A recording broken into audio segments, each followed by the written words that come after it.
Hey guys, assalamu alaikum and it's me boy Muhammad Mubarak Ali and welcome to my Facebook and Facebook page. সবাইকে welcome জানাচ্ছি অনেক দিন পরে। আপনারা হয়তো এটা জেনে থাকবেন আমি আমার ফেসবুক প্রোফাইল ও আমার ইউটিউব চ্যানেলে অনেক দিন যাবত ভিডিও আপলোড করি না। যে সমস্যাগুলোর কারণে এতদিন যাবত আমি ভিডিও আপলোড করতে পারিনি বা করতে পারতাছি না, সেগুলো ইনশাআল্লাহ অন্য কোনো ভিডিওতে ক্লিয়ার করবো আপনাদের সাথে। তো অনেকেরই কথা দিয়েছিলাম কিন্তু কথা রাখতে পারিনি। যারা যারা এই ভিডিওটা দেখতেছেন আর আমাকে বলছিলেন তারা অবশ্যই বুঝতে পারতেছেন। ইনশাআল্লাহ আমি আপনাদেরকে আবার কথা দিয়েছি, আপনারা যেই জায়গাগুলোতে আমাকে যাইতে বলছেন ও ভিডিও বানাইতে বলছেন আমি সেই জায়গাতে যাবো আর অবশ্যই ভিডিও বানাবো। বিশেষ করে আমার গ্রাম সিরিজের যে এপিসোডটা ছিল এখন পর্যন্ত আমি যতগুলো ভিডিও আপলোড করছি আলহামদুলিল্লাহ আপনারা যথেষ্ট পরিমাণ রেসপন্স দিচ্ছেন ও অনেক পছন্দ করছেন। আমি আপনাদেরকে ধন্যবাদ দিয়ে শেষ করতে পারবো না যে আপনারা কি পরিমাণ ভালোবাসা আমার এই ভিডিওগুলোতে আপনারা দিচ্ছেন। খুবই দ্রুত আবার গ্রাম সিরিজের এপিসোডগুলো চালু হইতেছে। ইনশাআল্লাহ আবার প্রত্যেকটা গ্রামে আমার যাওয়া হবে। যারা যারা এখন পর্যন্ত আমাকে বলে রাখছেন কিন্তু এখনো যাওয়া হয়নি, সেখানেও ইনশাআল্লাহ যাওয়া হবে। আশা করতেছি আপনাদের কাছ থেকে সেই আগের সাপোর্ট ও ভালোবাসাটা পাবো ইনশাআল্লাহ। ভিডিওর মাঝখানে কয়েকটা কথা বলি যেগুলো মনে হইলো না বললে নাই হবে।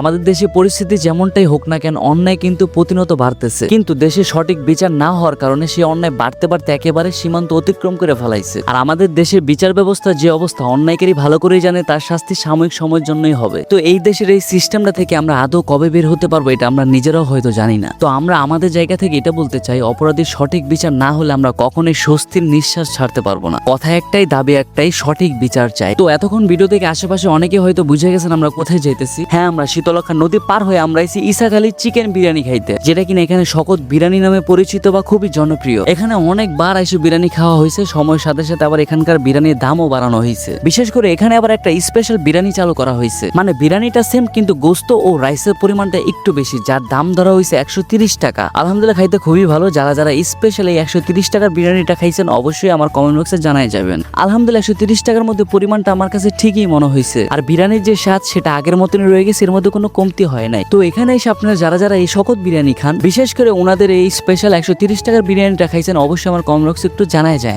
আর অবশ্যই বিরিয়ানির টেস্ট আর অবশ্যই পরিমাণটা কেমন ছিল সেটাও জানায় যায়। তো দেখা হচ্ছে পরবর্তী ভিডিওতে। সেই পর্যন্ত সবাই ভালো থাকবেন, সুস্থ থাকবেন আর আমাদের সাথেই থাকবেন। আল্লাহ হাফেজ।